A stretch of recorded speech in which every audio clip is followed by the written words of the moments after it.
이제 이더리움이 비트코인보다 더 올라간다고 했잖아요. 네네네. 그 이유는 뭐예요? 눌려있죠. 일단 눌려있고 악재 기사가 지금 워낙 많습니다. 아, 이더리움에 관한 대중들의 인식 자체도 지금 많이 좀 약간 누그러져 있는 현재 상황, 자신감이 없어져 있는 현재 상황. 그리고 제가 봤을 땐 그래서 수익률로 따지면은 이더리움이 좀 높지 않을까라는 생각은 오히려 비트보다.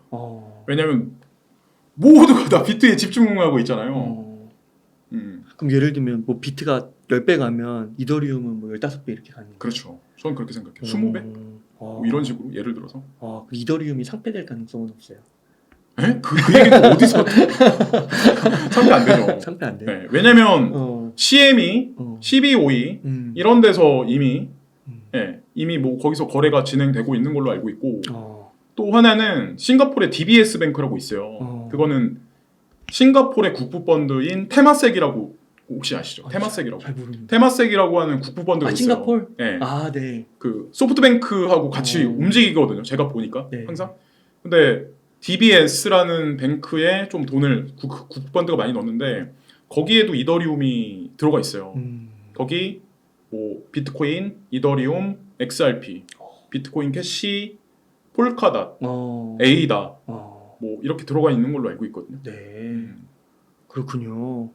그 뭐 증권성 이슈 같은 거는 이미 다 지나갔다고 보시는 건가요? 알트코인들이 좀 그런 게 있잖아요.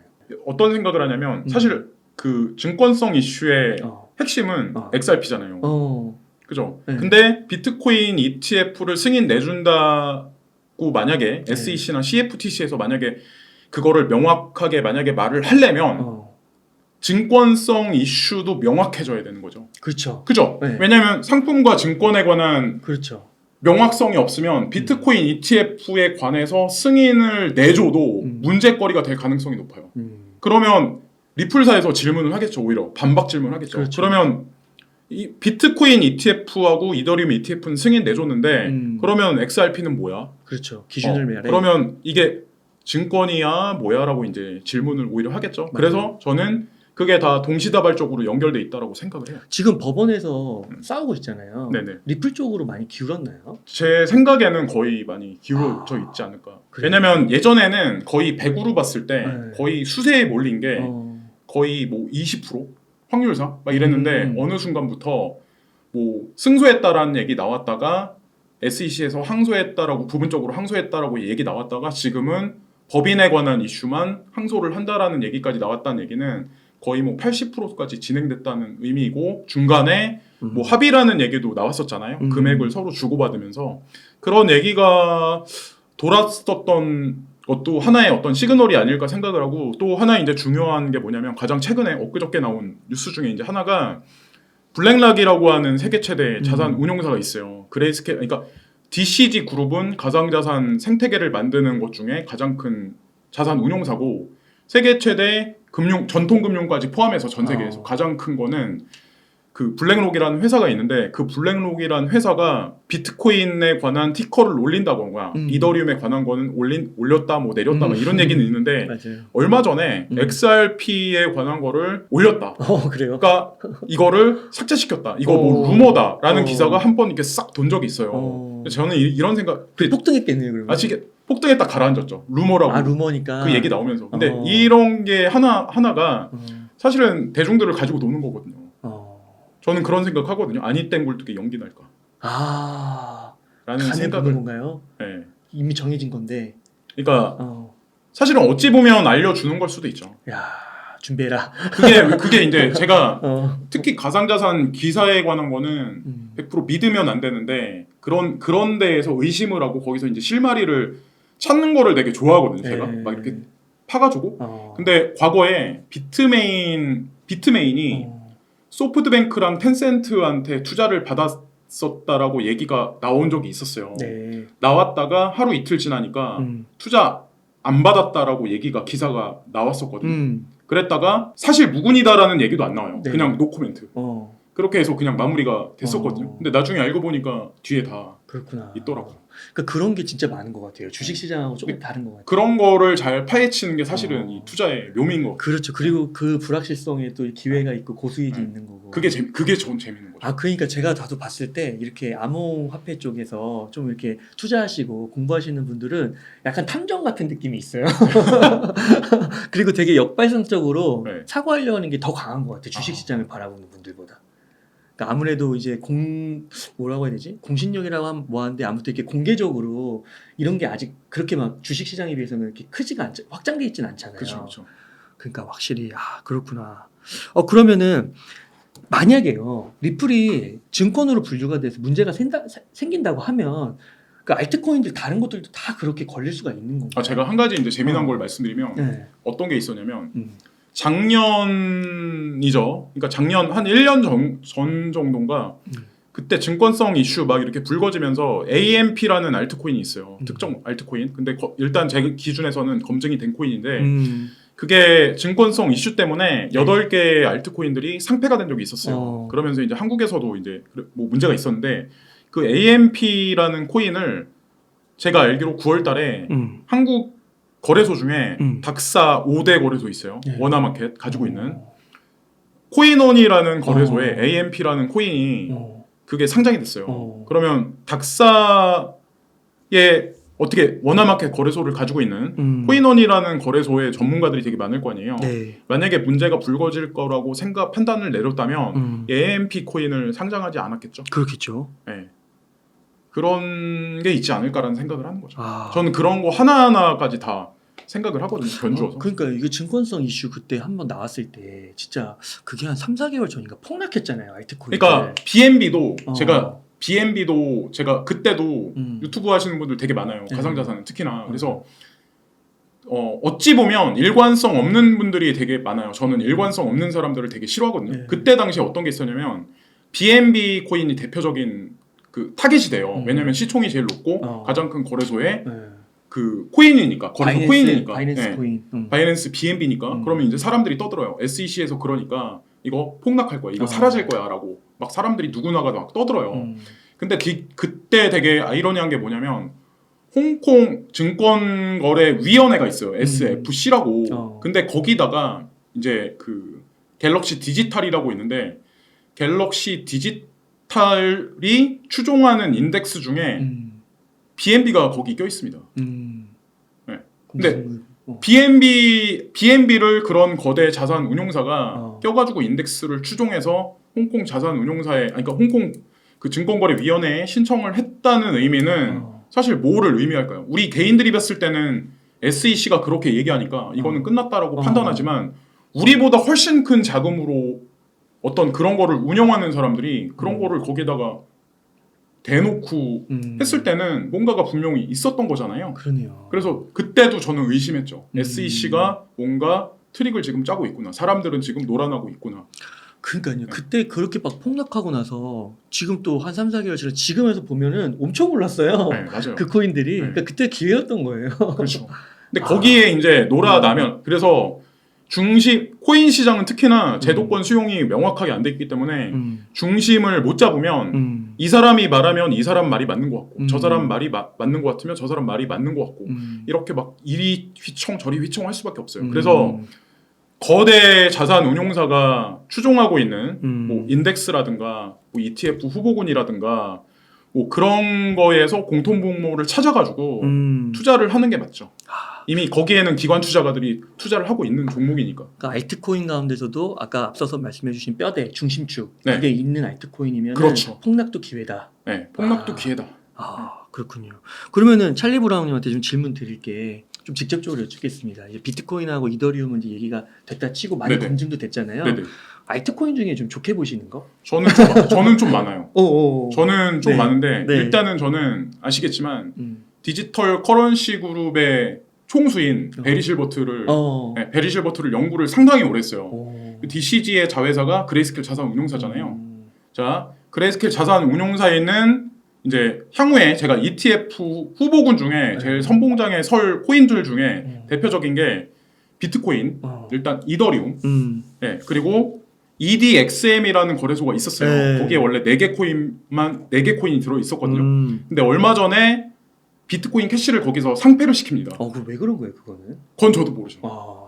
제가 검색을 해봤는데 그 당시에 검색을 해봤어요. 근데 이유를 우리가 알 수는 없죠. 그냥 그렇구나. EDXM이 하는 얘기는 우리들한테 중요한 정보를 받으려면 가입을 해라 라고만 얘기를 하고 나머지는 없어요. 그래서 제가 궁금해서 그레이스켈 자산 운용사 그리고 모건 클릭 자산 운용사라고 또 있어요. 연금하고 미국 연금하고 관련돼 있는데 여기 거 그리고 그 아까 제가 말씀드린 싱가포르의 테마섹이 많은 거의 대부분의 지분을 가지고 있는 DBS 뱅크 와. 이거를 다 제가 조사를 했어요. 네. 여기는 다 그냥 아무 뭐 그거 없다. 어. 우리 그냥 투자. 그냥 그렇게 그래서 여기서도 이제 뭐 앞으로 어떻게 될지 모르겠지만 그리고 그레이스켈 자산 운용사에서 그 영국의 FTSE 러셀 지수라고 있는데 거기에 신청을 했는데 거기에도 이 코인은 포함돼 있어요.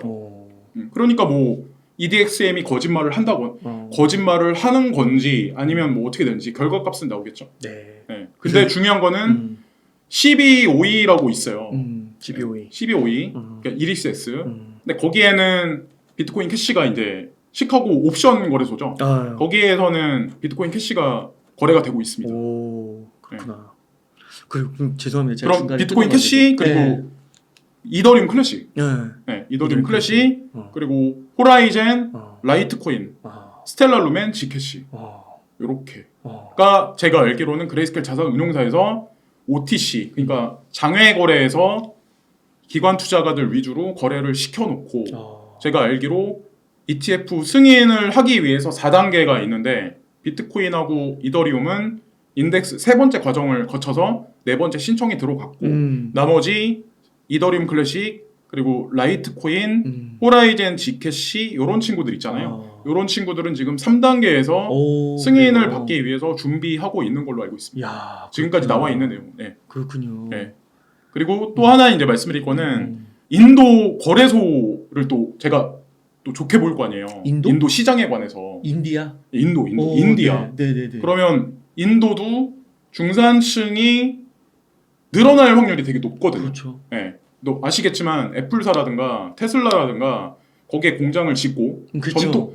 기존에는 뭐 1차 산업 관련해서 뭐 예를 들어서 쌀을 뭐 이렇게 농사를 짓는다거나 막 이렇게 그랬는데 공장이 들어가면 사람들도 꾸준하게 연봉이라는 걸 받잖아요. 중산층이 늘어날 게 분명하고 그렇죠. 이건 거의 그러니까 이미 선제적으로 중국은 이미 그렇게 됐었고 지금 뭐 인구 감소다 이래서 뭐 그런 얘기가 있는데 인도는 앞으로 계속 저는 GDP, GNP가 다른 어떤 국가들보다 지속적으로 6%, 7% 정도는 계속 찍을 거라고 저는 생각을 하거든요. 그럼 중산층이 늘어나고 그들이 궁극에는 금은이 아니라 가상자산을 거래를 할 거고 거기서 그 세금을 얻기 위해서 거기서도 뭐 그럼 인도 거래소 코인 중에 와지어 X라고 있어요. WRX라는 그런 그 코인이 있는데 이것도 지금 폭락을 해서 가격이 되게 안 좋긴 해요. 근데 WRX는 바이낸스가 꽉 잡고 있습니다.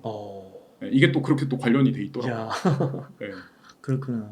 그렇게 돼 있고 뭐 중국의 이더리움이라고 하는 네오 코인이 있고 또 하나는 제가 이제 한참 불확실성으로 막 이렇게 궁지에 몰렸었던 위믹스라는 코인이 있었어요. 근데 이제 앞으로 한국엔 이미 코인원에 상장이 됐고 그 다음에 이제 지금 고팍스 현 고팍스 앞으로 뭐 바이낸스가 될지 아직까지는 공식적으로 발표가 안 돼 있지만 뭐 그렇게 되지 않을까 저는 이제 개인적으로 생각을 하는 고팍스라는 곳에 이제 위믹스가 상장이 돼 있고 향후에 만약에 빗썸에 위믹스가 상장되면 가격적인 퍼포먼스가 또 한 단계 있을 가능성이 높고 최종적으로 빗썸이 상장을 한다면 업비트도 배제하지는 않을 거라고 이제 저는 생각하거든요. 왜 이게 중요하니까 수수료. 그렇죠. 근데 뭐 괜찮은 회사니까 만약에 그렇게 되면 위믹스도 그렇고 클레이라고 이제 클레이튼 생태계 있어요. 클레이튼 카카오. 그것도 요즘에 말이 되게 많잖아요. 요즘 들어서 김범수 의장 막 끌려고 하고 근데 이럴 때가 불확실성이 있을 때가 오히려 좀 약간 하이 리스크 하이 리턴이라고 이런 걸 좀 생각을 해야 될 때가 아닐까. 그리고 저는 아프리카 대륙을 인도 다음으로 좀 중요시하는 곳이거든요.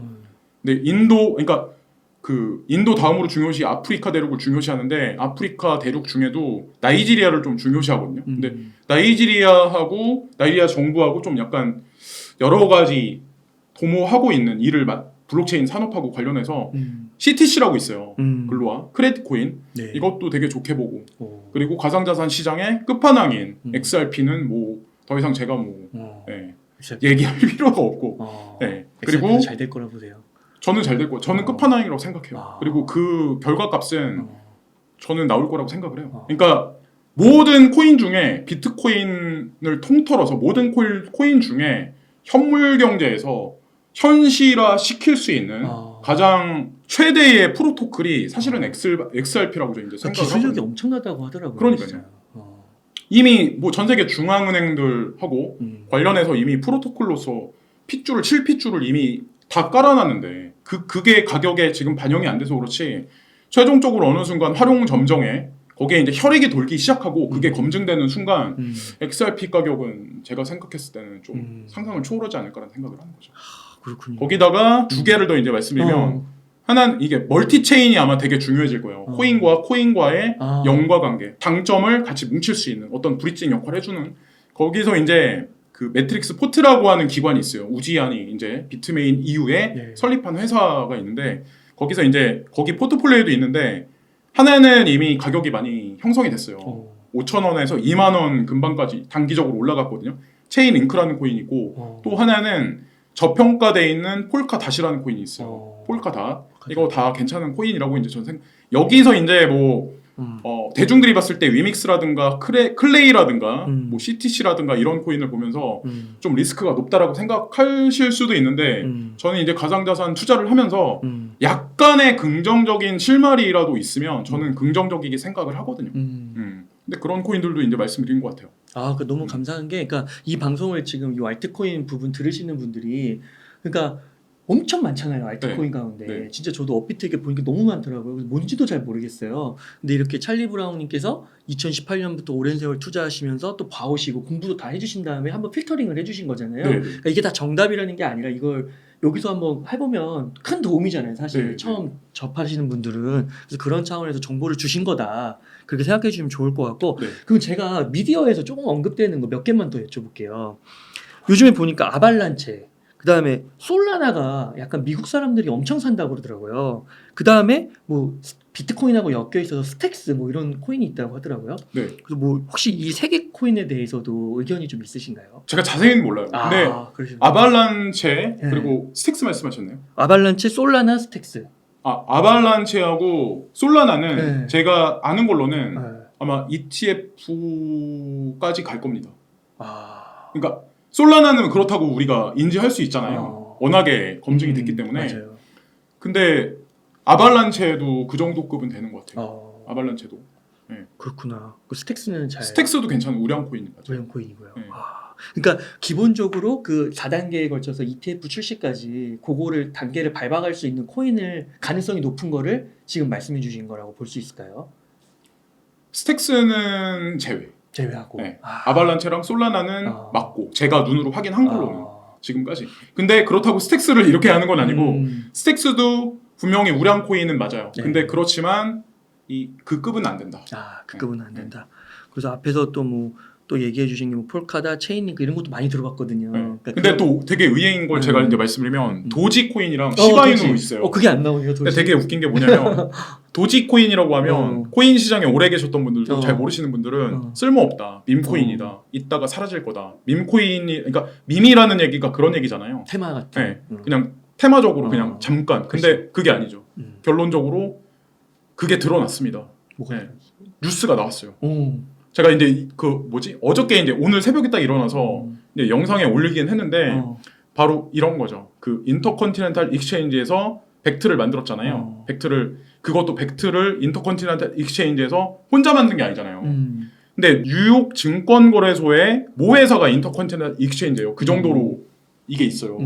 CBOE 시카고 옵션 거래소도 여기서 인터컨티넨탈 익스체인지가 이렇게 하고 있고 어느 정도인지 아시잖아요. 근데 여기 인터컨티넨탈 익스체인지가 ICE가 마이크로소프트랑 스타벅스랑 같이 해서 벡트를 만들어냈는데 벡트에서 아까 몇 가지 코인을 말씀드렸잖아요. 근데 거기에서 커스터디 서비스를 공개적으로 수용한 게 거기에 도지코인하고 시바이누를 거기 넣었습니다. 어떻게 생각하세요? 그러니까 뭔가 가능성이 재밌죠? 있는 거 네, 아니에요? 네. 어. 밈코인 중에는 제가 가장 최근에 이제 생각을 하는 건 뭐냐면 진짜 많은 코인이 많아요. 네. 사람들이 이제 값이 싸니까 막 달려. 근데 도지코인, 시바이누는 좀 전에 이제 말씀드린 것 같이 그렇게 이제 검증이 일단 됐고 거기다가 추가적으로 코인베이스 상장 확률이 조금이라도 있는 페페코인이라고 있어요. 그냥 이거 바보다 이게 좋지 않은 코인이다 이렇게 보기보다는 조금 그래도 페페코인 정도면은 제가 보기에 확률이 좀 있거든요. 그 외에 뭐 베이비 도지라든가 몇몇 개 코인이 있는데 제가 봤을 때는 거의 이 세 개 정도로 그냥 마무리를 하는 게 좋지 않을까. 베이비 도지도 있어요. 베이비 도지도 있다고 하더라고요 사람들이. 근데 저는 투자를 안 해서. 그렇군요. 한 가지 갑자기 생각이 나는데 요즘에 또 챗GPT가 되게 유행이잖아요. 네. 그래서 챗GPT의 아버지가 만드셨더라고요. 네. 월드코인. 네. 월드코인은 어떻게 생각하세요? 월드코인은 좋게 생각합니다. 그러세요? 네. 월드코인은 제가 확인을 해봤는데 네. 일정 선은 넘은 코인이요. 그래요. 그러니까 이름만 들으면 저는 처음에 이름만 딱 보고 이거 다단계 코인 같은데 아니 이름이 다단계 네. 코인 같잖아요. 네. 원코인 막 이런 다단계 코인 같고 근데 조사를 이렇게 해봤어요. 어디 거래소에 있는 거지? 이게 어떤 거지? 이렇게 조사를 해보니까 어느 정도의 선은 넘었네. 그러니까 이게 ETF로 출시할 수 있냐, 그리고 조금 주요 거래소에 상장이 돼 있냐, 네네. 이게 좀 되게 핵심적인 필터링 기준이라고 볼 수 있는 건가요? 거기다가 이제 투자자, 개발자 활성도, 최근 뭐 커뮤니티에서 진짜 실제로 활발하게 움직이나 성장 가능성이 있나 여러 가지 것들. 그리고 뭔가 이렇게 뭐 비트코인은 아니지만 뭔가 상징성 있는 인물 같은 거. 네, 그런 인물들. 뭐 근데 그런 인물들이 사기를 칠 때도 있어요. 있어. 그걸 잘 안 걸려. 그러면은 그 코인 막 99% 사라진다 막 이러잖아요. 네. 어떤 게 좀 그런 필터링 기준이 되는 거예요? 실제로 이제 어떤 게 있냐면 과거에 이제 베리 실버트라는 제가 이제 가장 추종을 하고 가장 이제 그분도 예전에 이제 그런 얘기를 했었어요. 네, 99%의 코인은 사라질 거다라고 얘기하면서 몇몇 개 코인을 이제 언급을 했었죠. 네. 그때 예전에 아주 오래 과거로 돌아가면 근데 이 사라진다는 의미를 이제 잘 해석을 해야 되는데 현재까지 아마 2만여 개가 넘는 코인들이 아마 존재할 거예요. 마켓캡에. 그렇게 커요? 그렇게 많아요? 네. 근데 이런 거죠. XRP가 스위프트 2.0에서 프로토콜로서 이제 중심 축을 만들고 체인링크가 그 브리징 과정을 연결하는 거기에다가 이제 같이 도와줘서 같이 움직이고 이게 진짜 체인 링크네요. 네, 말 그대로 인터체인 중간에 그래서 다른 코인들이 가지고 있는 장점을 체인링크가 뽑아서 XRP가 생태계 구성할 수 있게 그 역할을 중간다리 역할을 해주는 거죠. 물론 XRP에서 떨어져 나온 거기서 만든 플레어 네트워크라는 것도 있는데 이게 다 복합적으로 연결돼 있는데 저는 제가 생각하는 코인의 마지막 미래는 뭐냐면 왜 그런 게 있어요. 파일 코인은 저장성의 대장이에요. 그러니까 웹3가 이렇게 되면은 우리가 지금 하드웨어 막 물리적으로 사용을 하듯이 그렇죠. 웹3상에 분명히 저장 공간이 분명히 필요합니다. 그렇죠. 그것도 웹3상에서 서로 연계돼 있는. 그러면 이 코인이 가지고 있는 장점이 있고 솔라나가 가지고 있는 스마트 콘트랙의 장점이 있을 거고 똑같은 스마트 콘트랙인데 에이다가 가지고 있는 스마트 콘트랙으로서의 장점이 있을 거고 막 이런 게 있을 거 아니에요. 그러면 아무리 비슷비슷하지만 특화되어 있는 요소는 분명히 있을 거 아니에요. 그럼 그런 것들이 이제 하나로 뭉쳐지겠죠. 네, 어느 순간 지금 당장은 아니지만 그러면서 인수 합병 과정이 있을 거고 그러면서 많은 일들이 벌어질 거고 그럴 것 같아요. 현실화되지 못하는 코인은 중간에 사라질 거고 인수합병 과정이 빈번하게 이루어지고 병합되고 하다 보면 코인이 어느 순간 이렇게 줄여 나가는 순간이 오겠죠. 네. 당연히 오겠죠. 저는 이제 그런 생각을 합니다. 그래서 이제 99%가 사라진다. 그래서 99%가 사라져서 뭐 이제 잘 모르시는 분들은 비트코인하고 뭐만 살아남습니다라고 얘기를 하지만 그거는 극단적인 얘기고 맞아요. 그렇게까지는 제가 보기에는 아닌 것 같고. 그러니까 약간 그 비트 맥시라고 하던가요? 어떤 분은 비트 근본주의자라고 막 얘기하던데. 비트코인 막시멀리스트. 맥시멀리스트. 근데 저는 막시멀리스트 인분들 좀 이해는 한편으로 하긴 하는데 저는 이제 그런 관점을 어떤 식의 관점으로 바라보냐면 주식 시장도 그렇잖아요. 콜라 만드는 회사가 있고 햄버거 만드는 회사가 있고 의자 만드는 회사가 있고 반도체 만드는 회사가 있고 LG전자 같이 모바일 그러니까 디스플레이 만드는 회사가 있고 테슬라 같이 인공지능, 뭐 전기자동차, 뭐 그쵸. 이런 거 만드는 회사들이 있잖아요.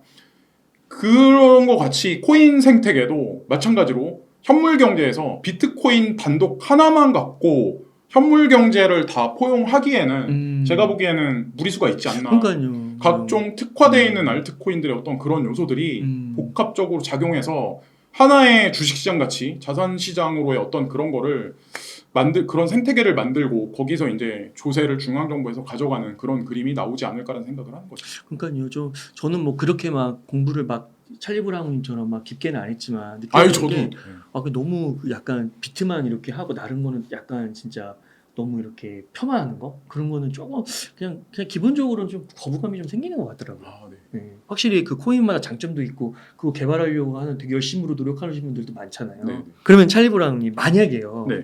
지금 진짜 한 1억 정도 여윳돈이 있는 거예요. 네. 그래서 지금 이제 막 비트코인, 이더리움도 설명해 주시고 알트코인 뭐 리플도 설명해 주시고 여러 가지를 설명해 주셨는데 만약에 이렇게 뭐 비트랑 뭐 알트의 비중이나 뭐 아니면 코인을 좀 어떻게 담겠다 대략이라도 뭐 그런 투자 전략을 좀 소개해 주실 수 있으실까요? 만약에 제가 그러니까 이것도 나이대별로 또 달라요. 고령화이신 네. 분들, 은퇴를 앞두고 계신 분들은 비트코인 비율이 무조건 높아야 됩니다. 무조건 70%. 그렇게요. 네, 그렇게 하고 나머지 30%에서 우량한 알트코인들 있잖아요. 네. 그런 코인들을 조금씩 소수로 담고 나이 어린 분들 있잖아요. 20대 막 중반 이런 분들 하이 리스크 하이 리턴이라고 진짜 공격적으로 가야죠. 공격. 비트코인은 오히려 30%, 20%, 나머지 80%를 공격적인 알트코인에 이게 낫지 않을까라는 생각을 하는 거죠. 그럼 알트 중에서도 이더리움 좀 비중 높일까요? 저는 제 기준에서는 사람마다 이제 다른데 저는 그렇죠. 이제 보수적인 사람이 아니라서 저는 좀 약간 공격형이라서 그러니까 그러니까 이 포트를 보면은 한 방을 노리는 그런 코인들도 있어요. 그 중에는 역발상으로. 네. 근데 위믹스 같은 게 이제 대표적인 거죠. 사실은 2만 얼마짜리가 300원까지 떨어졌다가 슬슬 올라오면서 지금 2천 몇백 원에 있잖아요. 야, 그렇게 많이 올라왔어요? 네, 이게 또 슬슬 상장이 되면서 어떻게 될지 아무도 모르는 거죠. 다시 2만 원까지 갈지. 이런 것도 하나의 코인 투자의 묘미가 아닐까라는 생각을 하는 거죠. 그렇죠. 네, 여기서... 클레이도 마찬가지고. 클레이. 클레이도 5천 원 가까이 갔었던 게 지금 200 몇십 원이잖아요. 그렇게 많이 떨어졌어요. 네. 그러니까 이게 어떤 분들이 봤을 때는 지금 카카오랑 엮어서 보면은 이거 망한 코인이다. 거기다가 뭐 클레이 재단에서 뭐 믹싱을 했네, 거짓말을 했네 막 이러면서 그런 뉴스가 막 이렇게 있으면 좀 리스크가 있다라고 판단할 수 있는데 저는 그 리스크가 있는 와중에 조금이라도 확률이 있으면 그거는 들어가야 된다라고 저는 이제 생각을 해요. 그러니까 최근에 보니까 FTT 그것도 많이 올랐더라고요. FTT도 거의 5천 원 가까이. 많이 올랐죠. 완전 망했다고. 바로 그런 거죠. 그것도 사실 솔라나도 사실 FTX 터지면서 솔라나랑 FTT가 가장 크게 타격을 받았잖아요. 지금 솔라나 4배, 5배 오르고 막 이러던데. 그러니까 바로 그런 거죠. 그래도 재밌는 것 같아요. 근데 또 이걸 하나하나 공부하시고 찾아보신다는 것도 대단한 것 같아요. 저는 거래소 이런 거. 저는 좀 약간 집착이 캐릭터가 ENTJ라고 해서 조금 논리적이고 집착하는 걸 뭐 있어요. 좀 약간 그런 근성이. 그래서 그러니까 이게 투자 스타일이니까요. 네, 투자 스타일이니까 뭐 알트 비중이 높다고 해서 뭐 그런 게 아니라 다시 자신의 스타일을 찾으면 되는. 그리고 또 단기적으로는 이게 있어요. 단기적으로는 알트코인이 비트코인보다 리스크도 높지만 퍼포먼스가 큽니다. 그래서 알트코인을 밸런스 맞게 잘 투자를 하면 비트코인 10개 가진 거를 100개로 늘릴 수도 있어요. 근데 10개 가진 게 5개로 줄어들 수도 있지만 확률적으로 내가 약간의 긍정적인 실마리라도 만약에 찾아낼 수가 있다. 그러면은 거기서 조금 재미난 거리가 있을지 근데 있지 않을까라는 그거는 생각을 합니다. 진짜 공부 열심히 하고 그리고 매일 좀 차트도 계속 보고 그러긴 해야 되겠네요. 근데 차트도 뉴스에도 그거는 나오지 않죠. 네. 사실 솔직히 말씀드리면 누가 위믹스가 거기 변두리 거래소에 갔다가 누가 그리고 클레이도 지금 악재 뉴스 그렇게 나오는데 누가 이거를 그래서 거기 그 뉴스를 계속 보다 보면 거기서 직접적으로 말은 안 하지만 이게 탁 올 때가 있어요. 탐정처럼 추적을 해야 되는 거구나. 이렇게 찾아가면서 이게 증거가 진짜 신빙성 있는 건지. 그러니까 그래도 되게 중요한 포인트가 20대, 30대 공격적으로 하시더라도 한 2, 30%는 비트는 담아라. 저는 그렇게 생각합니다. 네. 이것까지도 다 알트로 하면은 그건 너무 위험하다.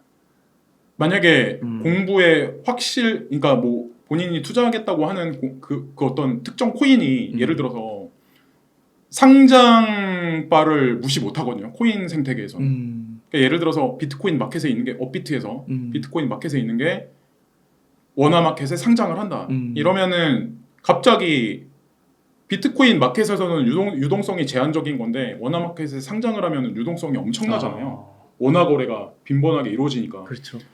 그러면은 각종 뭐 자잘자잘한 뭐 트레이딩 세력들이 붙을 거고 개인 투자들 막 달려들 거고.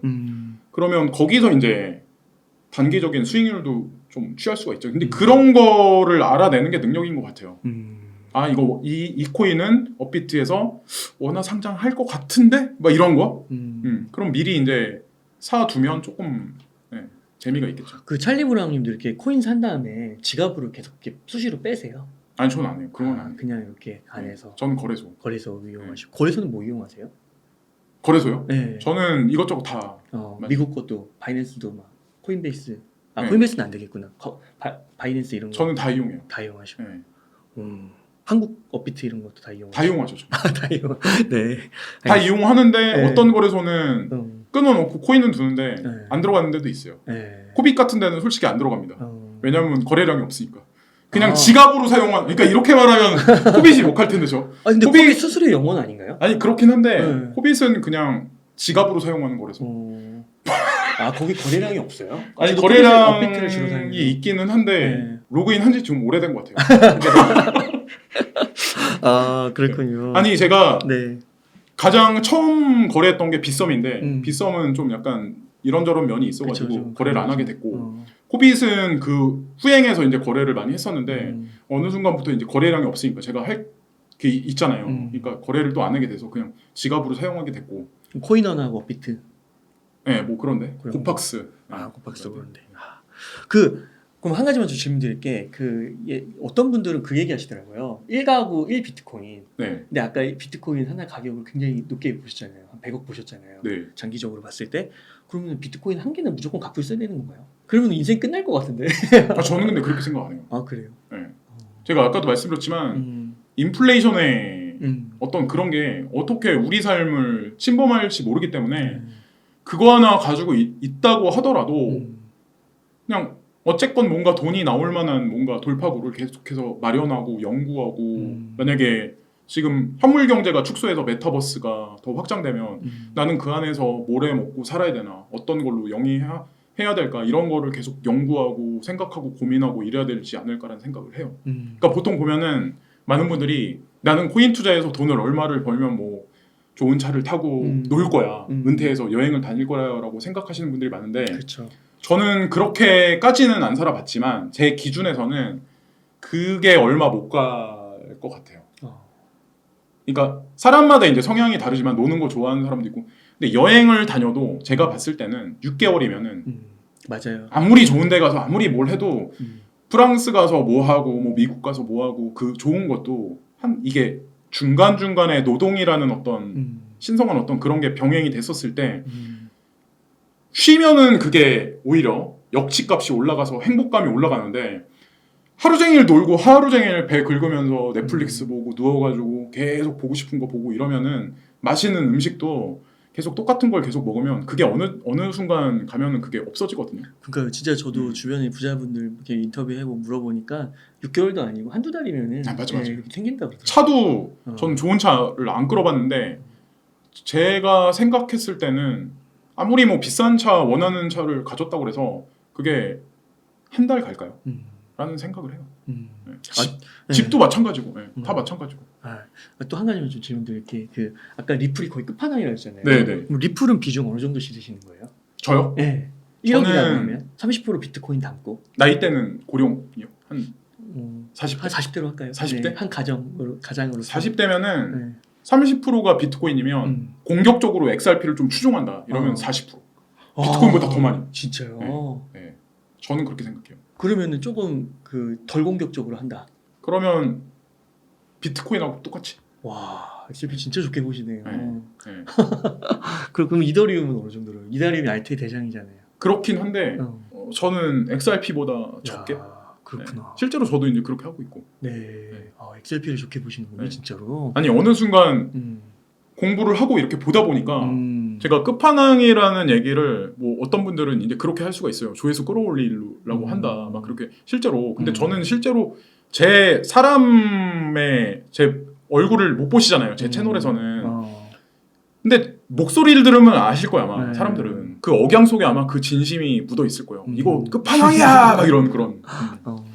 네. 근데 공부를 좀 꾸준하게 계속 하셨던 분들은 아마 제가 굳이 디테일하게 말씀 안 드려도 아마 다 공감하시지 않을까라는 생각을 합니다. 네.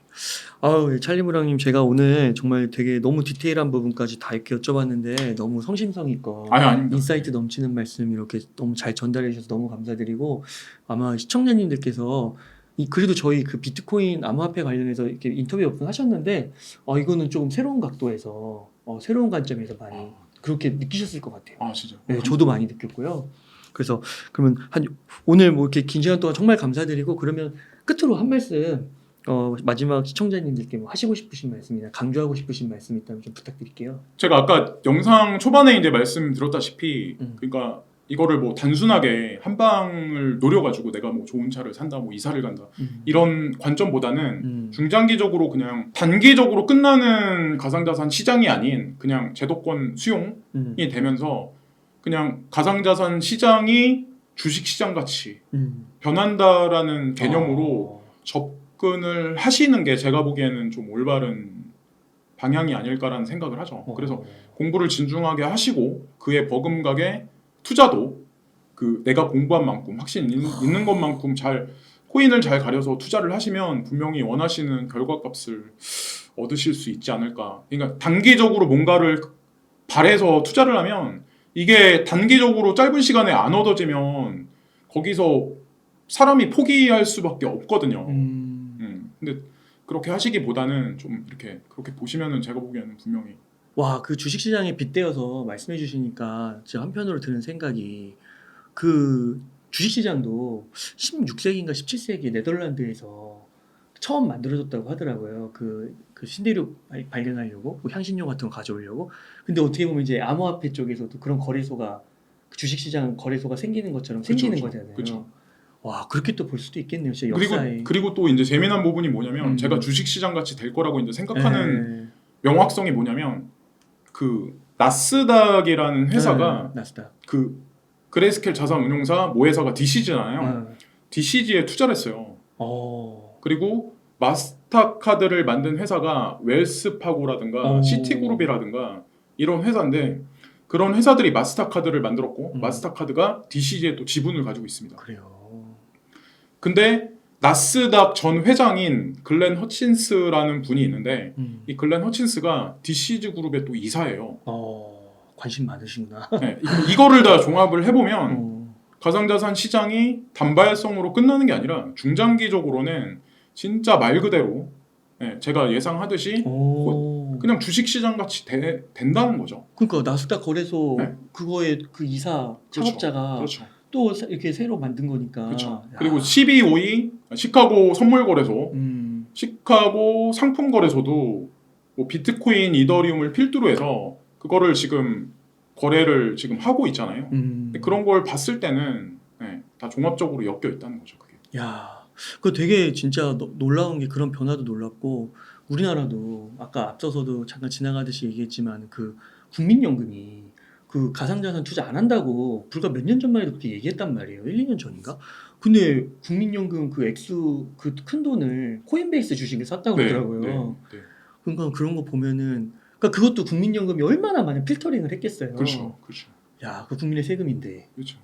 이게 진짜 뭔가 큰 물결이 오는 것 같습니다. 그리고 2024년에 막 선거가 있잖아요. 근데 이것도 가장 최근에 나온 뉴스고 이미 뭐 많은 분들 다 아시겠지만 후보자들 공약이 있잖아요. 공약이 있고 뭐 재산 뭐 어디 뭐 무슨 아파트 있고 재산이 얼마다 이렇게 올리잖아요. 근데 거기에 공개적으로 가상자산에 관련해서 가지고 있으면 그걸 올려야 된다라고 하더라고요. 그게 그 그 뉴스가 사실은 상징적인 의미가 되게 크거든요. 그렇죠, 엄청 큰 거죠. 왜냐하면 정치인은 우리가 바라봤을 때 정치인을 바라보는 시각이 조금 약간 안 좋게 보시는 분들도 있지만 어쨌건 엘리트급이 많거든요. 그렇죠. 모든 면에서. 그렇죠. 근데 그런 사람들이 무슨 특정 코인을 투자를 한다. 뭐 비트코인 몇 개다, 이더리움 몇 개다, 이더리움 클래식이 몇 개다, 뭐 솔라나가 몇 개다. 이게 이 리스트가 거기 있는 거를 만약에 전 국민이 그거를 받아본다. 그 공약치를, 네? 광고지를 만약에 받아본다. 후보들이 이 사람은 이 코인 갖고 있다. 그러면 이게 상징성이 제가 봤을 때는 어마어마할 거라고 생각을 하거든요. 네, 아 그거 뭐 외신 보니까 트럼프도 이더리움 많이 갖고 있다고 네, 나오더라고요. 그 뉴스 나왔어요. 그러니까요, 참 그런 분들이 대통령 되면은 뭐 이더리움 갖고 있는데 이더리움에 해는 뭐 오르는 건 모르겠지만 해는 안 끼칠 거 아니에요. 그렇죠. 일부러. 그렇죠. 네. 아니 해를 안 끼칠 수밖에 없는 게 네. 건드리지 않고 오히려 포용할 수밖에 없는 게 일단 중요한 건 세금입니다. 세금. 아시겠지만 우리나라 국세청도 요즘 법인사들이 폐업하는 데가 되게 많아요. 세금을 그러니까 내야 되는데 수익률이 안 되니까 그러면 세금을 뽑아낼 데가 없어요. 네. 가상자산 시장 밖에. 네, 그러네요. 네. 부동산도 그게 근본인 것 같습니다. 제가 보기엔. 세금. 야, 그거 오늘 진짜 엄청난 관점인 것 같습니다. 아, 네. 그러면은 이게 또 제가 뭐 엔딩 말씀을 부탁드렸는데 궁금한 게 계속 생겨서 질문 또 드렸네요. 그러면은 찰리브랑님 오늘 인터뷰 한 요 정도에서 마무리하도록 하고 다음에 또 시간 되시면 꼭 한번 나와주세요. 네, 감사합니다. 너무 재밌고 오늘 흥미로웠습니다.